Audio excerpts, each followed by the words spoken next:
last night before I leave for Baku. It's the end of my trip in Central Asia. So, I'm leaving tomorrow afternoon, getting on a plane to Baku. And then that's pretty much the start of my journey back to London, overlanding. I might try to add a few new countries to my tally, fingers crossed. But anyway, it's been an enjoyable couple of days here in Akatau, but I swear to God I wouldn't want to do this again, because when you stay for 5 days, and you can't travel anywhere else without flying, it gets really sucky. Alright, just landed at Baku airport, got myself a Baku card, put at least 6 Manat, well it's actually 2 Manat cost and then like 4 for credit, so 1 Manat 30 gets you from the airport to a metro station.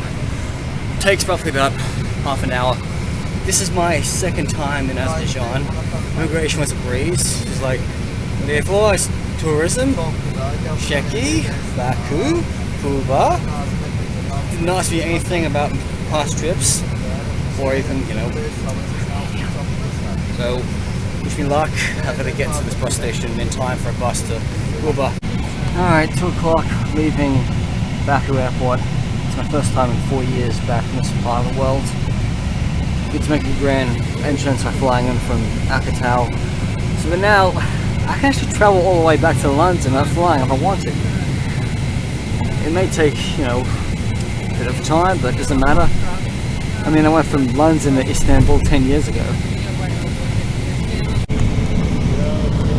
Now, I would have dreamt of taking a boat across the Caspian Sea to get to Baku, like you can do, but in the last few years you haven't been able to enter Azerbaijan by land or sea.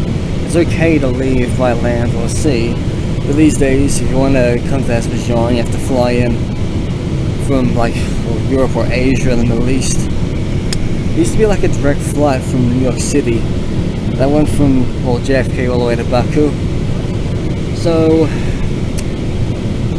I'm going to get off at a metro station in about a kilometer or so.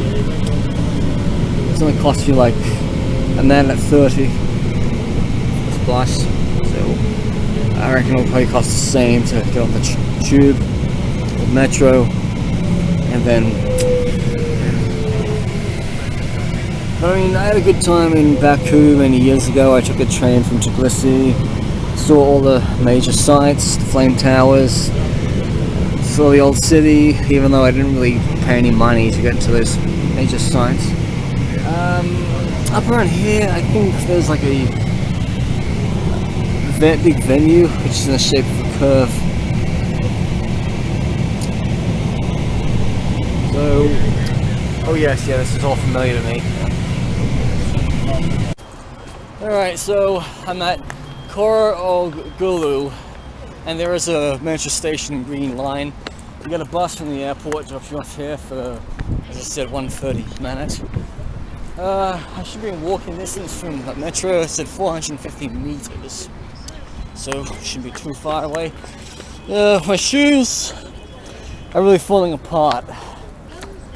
I'm hoping I could buy a new pair of shoes somewhere in Azerbaijan, even though I really just need super glue to glue my soles down, or find a shoe repair shop.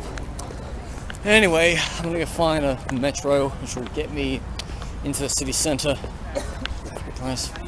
Just going down to the underground, following all the people. Tells you to just keep right.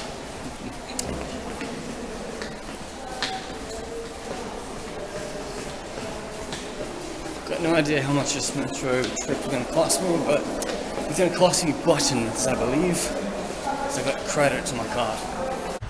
Alright, I'm at the end of the metro line. There's a purple line that can drop you off near the bus station. This is called in their language, Olatil Gals, something like that. Basically, how I would say in Serbian is Autobuskastani. That's like in Russian, we autobus, like that. So, I'm going to get a bus ticket to Quba today. I'm in the northwest of Baku, and in front of me is bus terminal complex, Baku International. This metro station right behind me is called Ovtov Vagazal, or how I'd say in Serbian, Autobuskastani. So you see, in the Soviet Union it's always going to be like Autobus, and then in Turkish it's Oktilgal, like that. So my next best bet is to get on a bus to go to Quba today and stay the night here. I was gonna stay somewhere nearby for 5 minutes, but then I thought, no, I don't really want to because, well, doesn't look good. I want to see if I can get out to Quba today, stay over the night, look around the Red Village where the Jewish people live, and then get a bus back to Baku and then on to Shteki. Wow, I've walked through a shopping center to get to a bus station. Oh my god. Wow. So I just got myself a ticket on this bus, and today it leaves for Quba at 4:50. So boy, I'm glad I'm going to Quba now. My only downside is that I only know there's a few hotels on the Quba side, and I have to go back to Baku to get to Sheki tomorrow. So, but at least 5 minutes. It was a bit of a hassle trying to find out like where to go and what place. But yep, I'm on the bus. So we're not leaving just now yet. Just gonna wait for maybe a few more people. Should leave at 4:50. So it's lucky I'm on this rather than spending a night here and then getting the first bus tomorrow. Finally, we're leaving. It's 4:50. I think it might be a little early. Yeah. I actually had to walk around trying to find a booth that would sell me a ticket to Quba. I'm like, Quba, and like, I'm like, can't I just like pay the driver 5 minutes? See, look over here, look, that bus over there goes to Sheki. So that's the bus I need to get back on tomorrow, just to get up north, up to Georgia. I mean, I don't think there's actually any buses that are even like going directly over the border to Georgia, I believe. So, we're just leaving Baku now. The sun's out, so it's really in my eyes. Yes. Bus station. And off to Quba we go.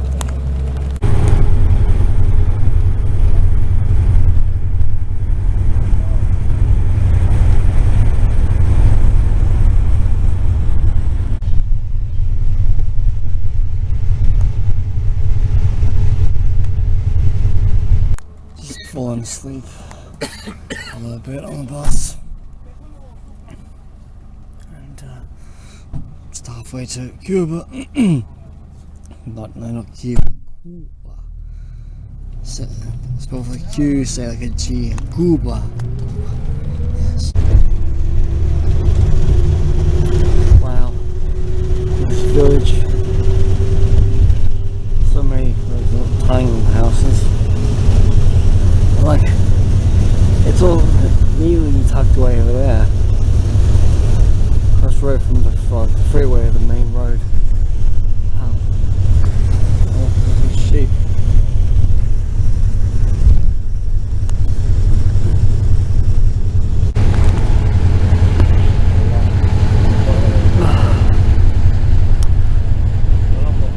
There's another 35 kilometers to go to get to Quba. But literally, road to road told me it would take me like roughly 2-ish hours. So when I passed the sign said 40-ish kilometers to Quba, I thought that's like driving from the Sydney Opera House in Sydney, Australia, to where my mother lives, in North Richmond.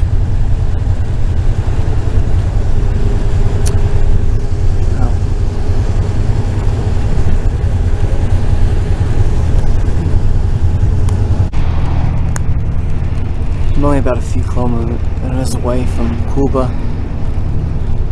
Just gotta cross a couple of bridges and we'll be there. But oh my god, look at that beautiful sunset right there. Like the sun is just shining down on town. Marvelous. Alright, so I've been dropped off at the bus station, which is right here, end of the line. I'm gonna walk to my accommodation, which shouldn't be too far, I guess. I mean, got off some taxis, but I'm like, yeah, don't worry. Even though it's my first time, I'll find my way. I mean, hey, I just walked past an ATM. I was like, we'll take some money out. But literally, I only know like 2 hostels in this town. I haven't booked anything at all. And like, I don't know like how long I really want to stay here, because I mean tomorrow it's a Shabbat, sorry, the Sabbath. Like right now the sun's going down, it's a Shabbat time in the Jewish faith, but it's also like this shit is like sort of Rosh Hashanah, so like it's a Jewish New Year. Now I am of Jewish descent, of Ashkenazi, but the Jews who live in Redbridge across the river, they are mountain Jews, which they are descendant of like Persian Jews from Persia who emigrated north, like up towards like Russia, and you can find them mostly in Chechnya and all that southern part of Russia. Because literally, history has it, right, 250 years ago, the Caucasus region of like Georgia, Armenia, and Azerbaijan, that was all part of the Persian Empire. Then literally the Russians, they overtook it. So as I'm walking the streets of Quba, I'm noticing on all the lampposts there are portraits of men and women who died in a recent war a couple of years ago. And these men, they look as young as me. I mean, I'm 37. These men, they look like they're in their 20s. But war is a really horrible thing. And you know, when you join the military, you never know like, if you're gonna like give your life for something, for like your country. But then when you do, you'll never be forgotten. It's like, I had a great uncle of mine on my dad's side. He went missing in Dunkirk, and so literally he's commemorated on the memorial in Dunkirk. And then my mum's Uncle Mick survived World War II with a bullet in his lung from Libya, and well, he's remembered for what he did. So you always gotta remember, like, war is a horrible thing. There's nothing pretty about war. Always remember that. Now, being back in Azerbaijan, I don't have to see any more Cyrillic script. I mean, some people do speak Russian here, I guess, but the national language is Azerbaijani and it's written in a Latin script, but their E's are upside down. So literally, I think it's Azerbaijani must be similar to Turkish. I mean, after all, Azeris are like of like a Turkic background, similar to like what you find in Central Asia, I guess. Not part of like the Turkic group. But you know, it's good, I can read the signs, but see, you might think that's Russian Cyrillic, but yet again, it's part Russian, I guess, and part Azeri. I was lost in this part of the world 4 years ago.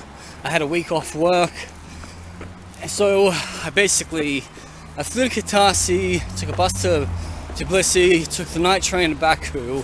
I had literally like 3 full days in Baku before I took a night train back to Tbilisi, took a bus back to Kutaisi, and then I flew to Cyprus, to Larnaca, traveled to Paphos, and flew home.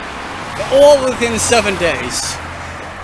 I really regret that I didn't give myself the opportunity to go out of Baku and see places like Quba or Sheki, but it was like really time constrained. Like I thought, how am I supposed to get from Baku to Quba?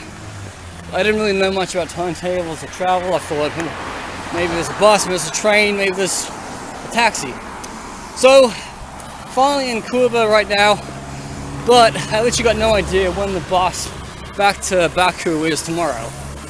I'll let you assume that there was going to be one tomorrow afternoon I can get, so I really don't want to stay here for a whole, 48 hours. Maybe I could see it all in 24 hours time. Who knows? But yeah, just walking Quba. The main town is just over there, and I must have walked like 3 kilometers now from the bus station. There's a hostel like 600 meters away from where I am.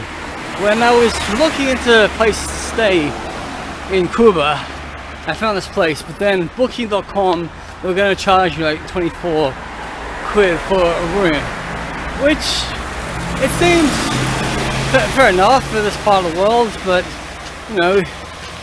I guess the better the room, the more you pay.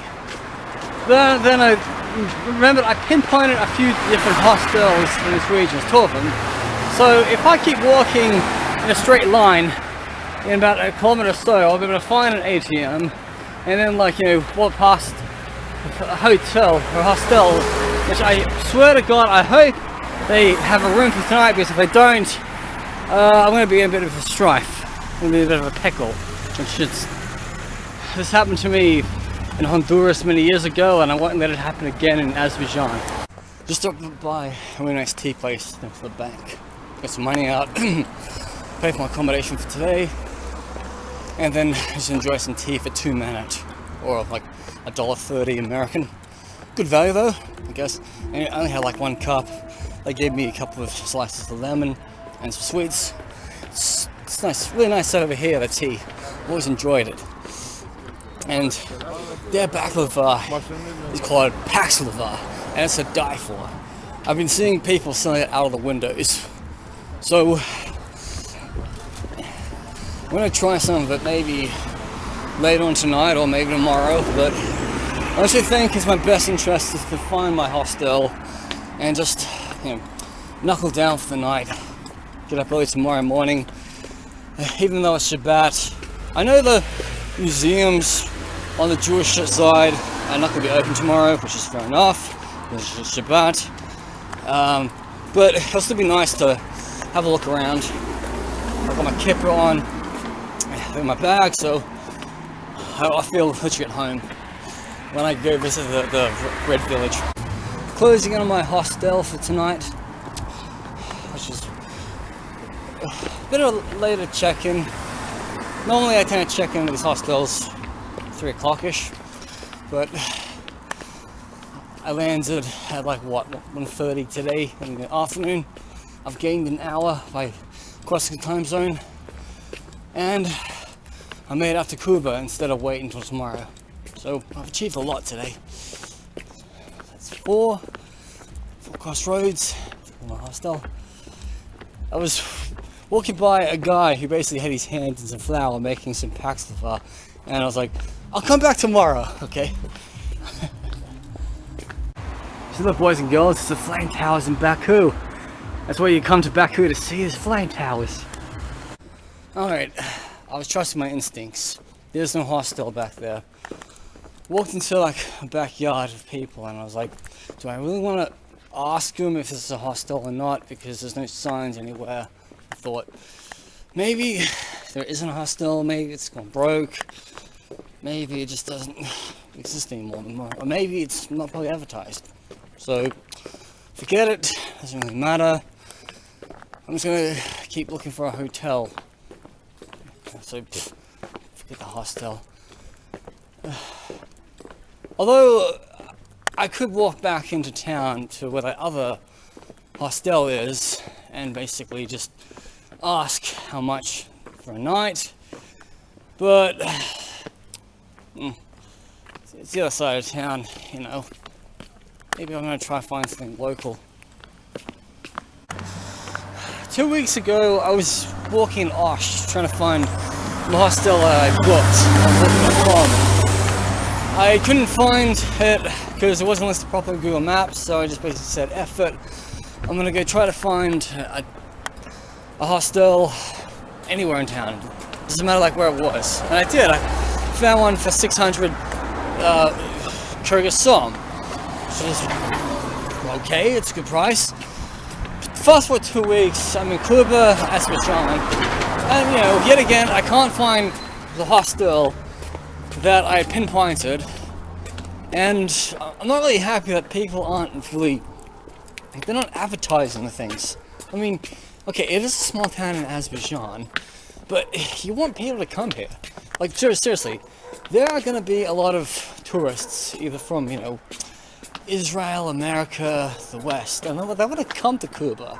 And they want to go visit the last shtetl, which is outside of USA and Israel, which is located here in Azerbaijan.